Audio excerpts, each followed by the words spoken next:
Welcome to the Real Estate Espresso Podcast, your morning shot of what's new in the world of real estate investing. I'm your host, Victor Menashe. On today's show, we're talking about home buyer sentiment. The folks at Fannie Mae have some of the best research in the country, and last week they published their Home Purchase Sentiment Index. It's a composite index designed to track consumers' housing-related attitudes, intentions, and perceptions, using the net results of 6 questions from the National Housing Survey. It examines buying conditions, selling conditions, the home price outlook, the mortgage rate outlook, and concerns about job loss and changes in household income.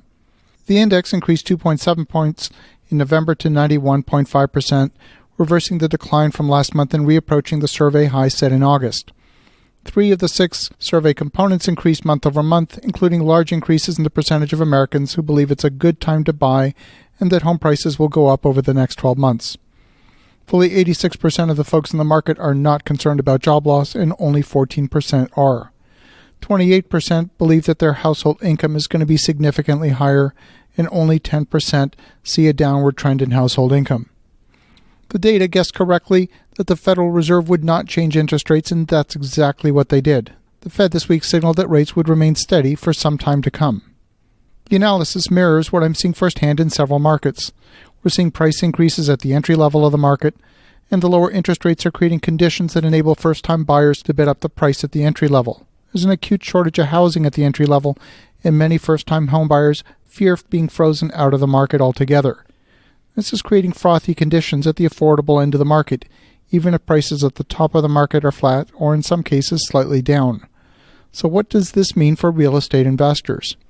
It means that we can expect some movement out of rentals into starter homes for first-time buyers. Those leaving rental accommodations will be primarily millennials who are getting married, having children, or otherwise looking to buy a first home. The construction industry is operating near its current capacity. We're seeing that some subcontractors turn down work because they have a backlog reaching well into 2021.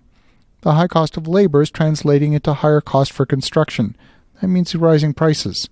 The sub-trades are charging more, or in some cases general contractors are bringing trades from outside markets, but they have higher temporary housing costs for importing the labor. We're seeing high variability in labor costs from market to market depending on the supply-demand balance of the construction labor force. This translates directly into construction costs, and even a few percentage points difference in construction costs can affect the price of starter homes and the financial viability of new development projects. The result is that more and more developers are building smaller homes in order to maintain affordability, and they're focusing more on density. That means more townhouses, more stacked townhouses, and more condos. In higher-priced markets, a starter home is not a detached home but a condo. The populations of both the U.S. and Canada are growing. We expect about 0.9% population growth in the U.S. this coming year and about 1.6% in Canada. That translates into demand for an additional 2.9 million people in the U.S. and about 438,000 in Canada. New construction in the U.S. is expected to maintain an annual rate of about 1.32 million units, and that's barely enough to keep pace with the population growth. In fact, not even. Even with new development in areas that have excess demand, we can clearly expect prices to rise. Areas that are losing population, like the traditional Rust Belt addresses, can expect prices to remain flat or even a modest decline. Sunbelt addresses where we see population growth combined with migration inside the country are seeing very strong demand, far in excess of supply. These are the market conditions that I find interesting as a real estate investor.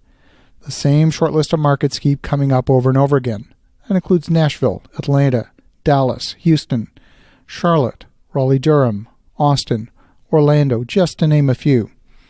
And if you can find opportunities to acquire development land in the path of progress in any of these Sunbelt markets, you can often create tremendous amount of value. Remember, it's population growth that drives demand, and it's jobs that drive the ability to pay. So that's a quick snapshot analysis of the data that's coming from the National Housing Survey. If you're loving what you're hearing on the show, go out and tell 2 friends today about how easy it is to subscribe to the Real Estate Espresso podcast. The show is available on over 20 different platforms. Spread the love around. Why keep all this goodness to yourself? As you think about that, have an awesome rest of your day. Go make some great things happen. Talk to you again tomorrow.